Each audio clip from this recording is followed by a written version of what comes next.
Hola, buenas tardes, qué gusto que estén aquí. Hola, compañera Edna. Aquí está nuestra psicóloga Hola, buenas tardes. Patricia Blancas. Le damos la bienvenida a esta reunión. Muchísimas gracias Edna, Adriana. Un gusto realmente y agradecida por esta unión, ¿no?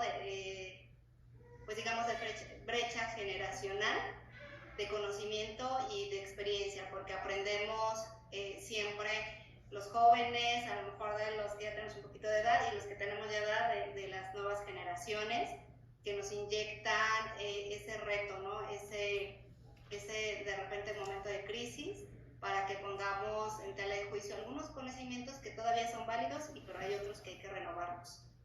Así es. Y pues aquí a su disposición con todo gusto. Muchas gracias. Muchísimas gracias. Quisiéramos hacerte algunas preguntas para que nos brindes de tu conocimiento y nos ayudes a entender un poco más sobre el tema. Por ejemplo, ¿qué formación académica has tenido? Yo estudié, soy licenciada en psicología, egresada de la UNAM, de la FES Iztacala, que es una extensión de lo que es la universidad. Estamos más hacia el norte de la ciudad. Posteriormente tengo una certificación en entrevista por competencias. Me especialicé en filosofía humana, que es semiología. Aparte tengo cursos de poligrafía, estuve con desarrollo de entrevista de interrogatorio profundo, detección de mentiras, básicamente, ¿no? A la par, pues psicometría, estamos más enfocados a la parte organizacional. Sin embargo, nunca dejamos de ver al ser humano. Entonces, el ser humano continuamente tenemos varias disciplinas que pueden perfeccionar.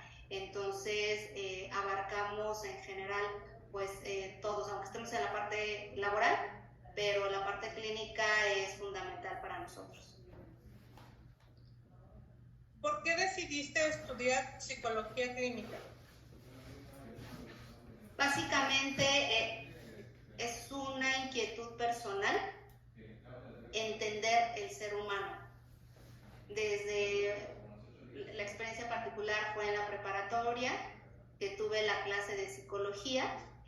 La personalidad del profesor, que en ese momento también era psicólogo clínico, la dinámica, cómo la estructura que daba la clase, me parece que cuando tú tienes un desarrollo multidisciplinario, pues puedes ser una mejor persona. Entonces, y creo que al estudiar psicología y estar en la parte clínica, contribuyes a rescatar ese talento o de la gente, en todos en general, y entonces tienes una mejor calidad de vida. Gracias. ¿Has realizado alguna elaboración teórica a partir de tu experiencia clínica? Trabajamos en el giro sistémico, trabajamos con chicos en la primera etapa de la familia, solteros, bueno, casados, sin hijos, con alcohólicos. Entonces identificamos aquellos parámetros como la cuestión sistémica en una familia puede contribuir o impulsar a que haya una persona pues con algún daño, ¿no? Cómo conviene incluso en ese círculo familiar que haya este tipo de figuras, ya sea alcoholismo, drogadicción, depresión. Entonces fue cuando lo documentamos. Es el alcoholismo en la primera etapa de la familia. ¿Qué es para ti la psicología clínica? La psicología clínica para mí, bueno, básicamente es esa técnica que te ayuda, como les comentaba en el principio, a generar una mejor calidad de vida. ¿Qué es lo que pasa? Generalmente vivimos, lo que nos dice la filosofía en semiología, vivimos con un imaginario, el que creo ser y que no soy. La técnica de la psicología clínica identifica y rescata la esencia de cada quien poniendo y reestructurando conceptos que a veces tenemos, por ejemplo, la religión, la madre, la figura que nos determina la cultura. Si yo soy niña o niño, ¿cómo debo de comportarme? ¿Cómo debo de pensar? Entonces esto está fuera de mi esencia personal y genera algún tipo de vicio en sensaciones, vicio en poder, economía, y realmente... ¿Perdón? No, nada. Entonces caemos y entonces no somos ese ser humano. La psicología clínica sí te ayuda a dignificarte, te ayuda a estructurar tu personalidad y a hacer una esencia única.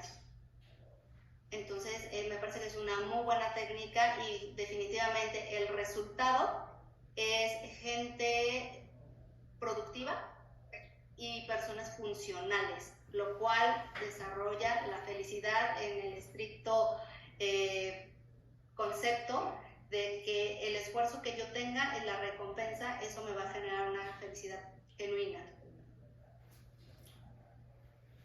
¿En qué se diferencia el campo de estudio de la psicología clínica con el de la psiquiatría? La psiquiatría tiene un enfoque más médico, más fisiológico, por así decirlo.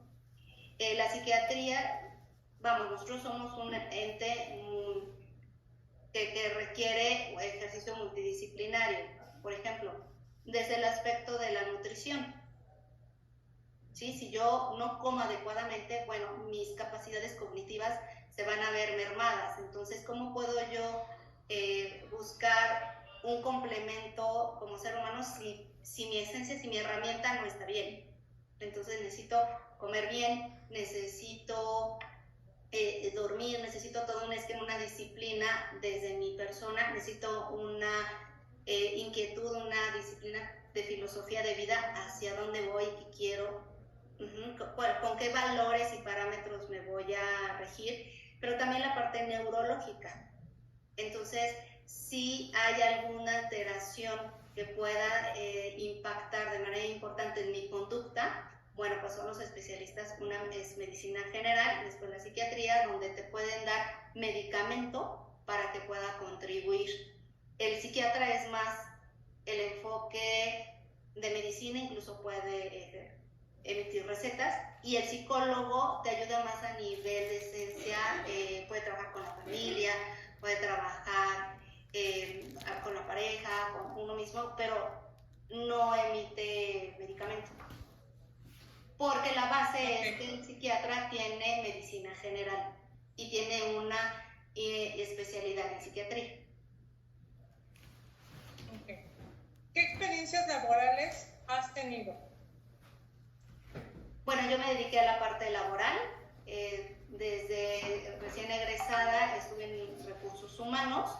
A la par trabajamos con pacientes y en la parte de desarrollo organizacional tenemos mucho enfoque en la parte de desarrollo en calidad y que tiene que ver más con la psicología clínica. Pero toda la experiencia que he tenido es en la parte de laboral. ¿Qué labores realizas en tu práctica? ¿Psicoterapia individual, grupal, psicopedagógica, evaluación, peritaje?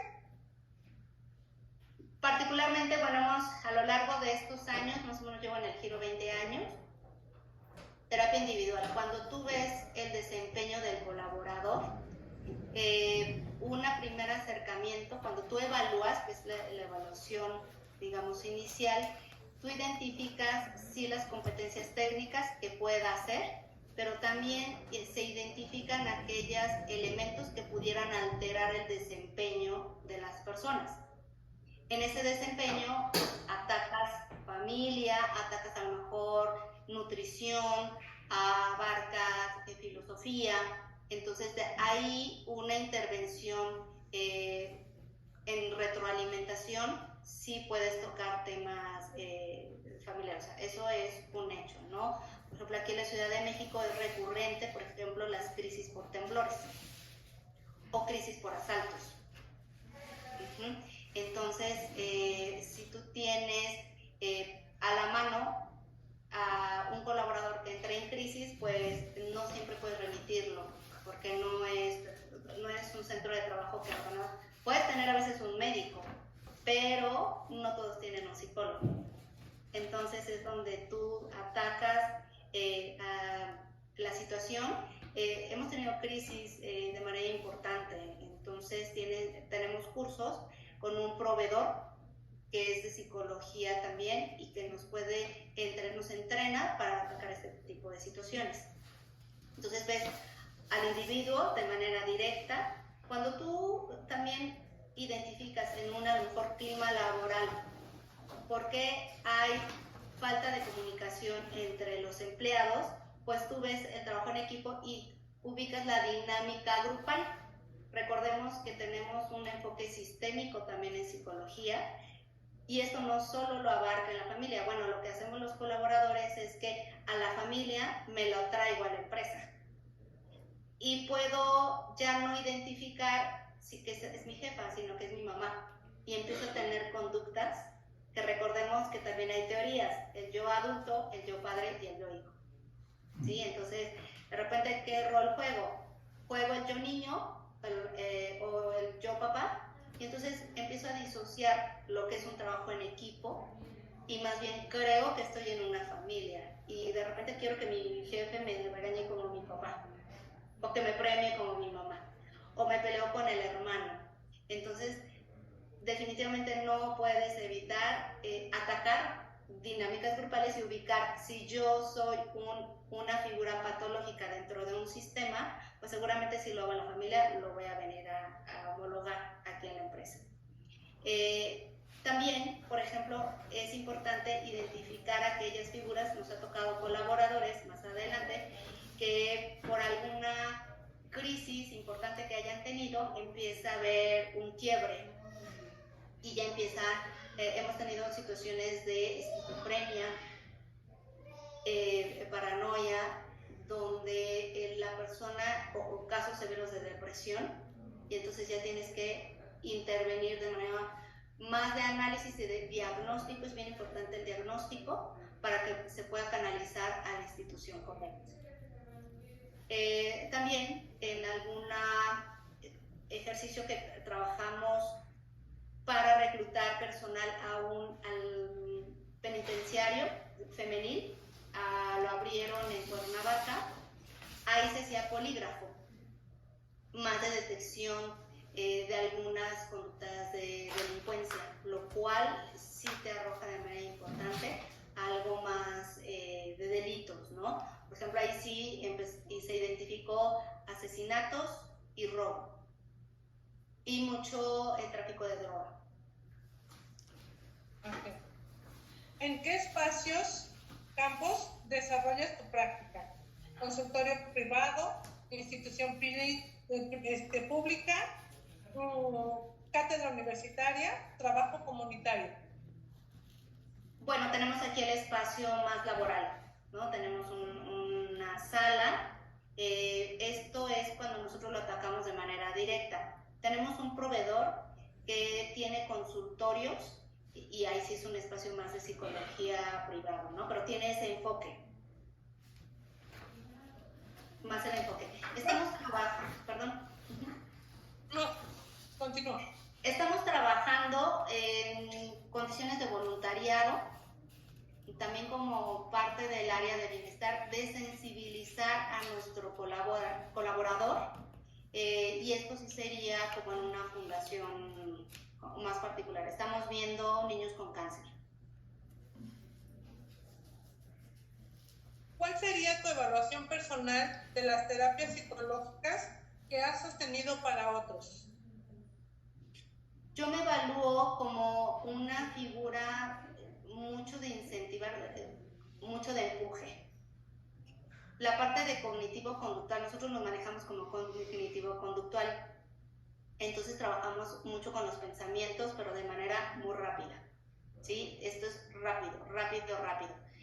Más o menos en sesiones, a lo mejor en promedio, terapias que pueden durar 1 o 2 años.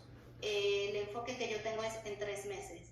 ¿Por qué? Porque particularmente de este desarrollo que tengamos con el colaborador, depende de una promoción a veces de puesto o a veces de una baja, ¿sí?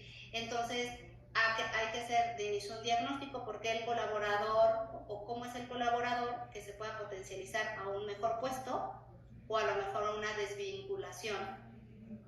Lo que hago es hacer un esquema de diagnóstico completo. Afortunadamente por mi base psicológica sí puedo atacar condiciones más personales y proyectar el daño que se pudiera tener, hasta dónde sí abarca y está en manos del colaborador y hasta dónde no. Entonces, si determinas de 1 a 3 meses cuál va a ser el futuro de la persona. Entonces, a mí sí me funciona porque si yo quiero la promoción, claro, trabajo y hemos tenido muchísimos casos de éxito, muchísimos, que en un mes me dice, sí, ya quité esta muletilla, ya no veo todo negro, ya veo esto, y tú ves un cambio y casualmente en el trabajo empieza a ser excelente colaborador, pero también en casa ya empieza y con casos de éxito. Ajá. ¿Por qué? Porque la promoción está en puerta.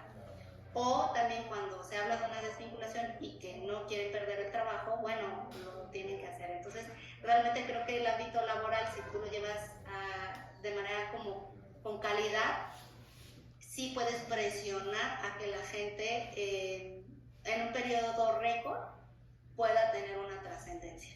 Entonces, esa es la ventaja de estar en el ámbito laboral y que puedas combinar, por ejemplo, con el área en un aspecto clínico. A veces lo que pasa es que el psicólogo de eso vive.